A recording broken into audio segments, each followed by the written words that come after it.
Apang mga kauturan initanan nga mga maayo nga mga programa ginamusingan, ginalabnoan, ginahiguan sang pagdumala ni TESDA Secretary Augusto Buboy Sihuko. Kag ining TV commercial nga hinambit ko sa inyo is a manifestation of that dirty, of that corrupt manner nga ginapadalaga ni Buboy Sihuko ang Technical Education and Skills Development Authority.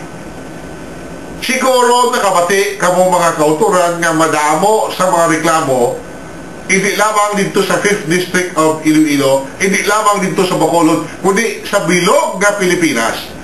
Kadamo gali nagareklamo nga mga scholar sang TESDA nga hindi nila iya mabaton ang ahaw-ahaw pila ka gatos ka pesos nga benepisyo nila, mga scholarships nila, pati na mga kauturan ang ila sini nga 60 pesos allowance adlaw-adlaw para nga makatigayon sila nga maka-eskwela sini nga mga kurso nga matipot gid lamang sa sulod gid lamang sa 3 tubtob anom kabulan. Hindi nila iya mabaton. Ang ibang ginahungod gid ni Buboy Sihuko nga hawiran ini, hindi ini pag-iparilis. Kay gali ang dako nga kandidat sa kwarta sang TESDA, ang ibang ginahigop niya kag ibutang sa 2nd District, isaylo sa Tagipusoon Foundation kag didto kag Kawaton. Ang ibang kag dako man nga bahin sang pundo sang TESDA mga kauturan, ginauyangan ni Buboy Sihuko pareho sini sa paghimo kag pagpasundayan kag pagpagwa sa telebisyon kag sa radyo sini nga mga advertisements nga wala gid sang kapuslanan. Nga kamo dira nga mga kabataan, ang inyo nga mga kabataan nga nagahandom kag may buko nga makatuon sa sining VOCTEC o TECVOC, no? Technical Vocational TECVOC muna ilang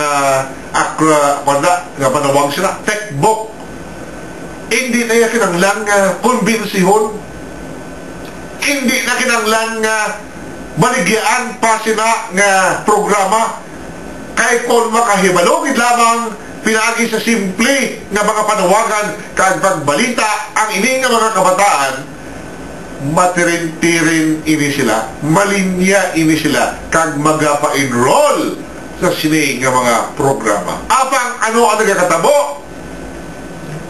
Si Buboy Sihuko, ginagamit niya ang kwarta sang TESDA nga kung tani mas mapuslanon ini nga magamit pinaagi sa mas dugang pagid nga mga training programs, paagi sa pagdugang sa mga kurso kag pagsuporta sa nagkalain-lain nga mga training organizations para nga mas madamo gid nga mga kabataan ang makatigayon nga makaangkon sa libre kag mapuslanon nga mga training.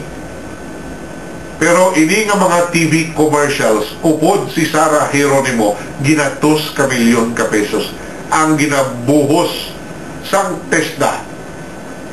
Silingko hindi ini para magbaligya sang TECVOC, hindi ini para kumbinsihon ang mga kabataan nga magsunod sa sining nga mga kurso, kaya kung sila magsunod sa sining nga mga kurso, mas magindako ang kagayunan nila nga makatrabaho sa nawasang pungsod, nga makaangkon sila sang dalangko nga mga sweldo, kag sila makatigayon nga makapaalsa ila maahon, ila maluwas ang ilang mga pamilya gikan sa kapigaduhon.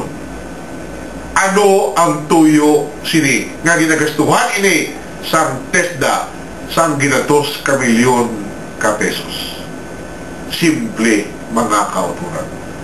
Ang tuyo sang sini nga TV commercial upod ni tito ninyo Buboy si Huko, si Sara Geronimo, amo ang pagbaligya sa iya, sa kay Buboy si Huko, kay may tuyo ini magpapili bilang senador.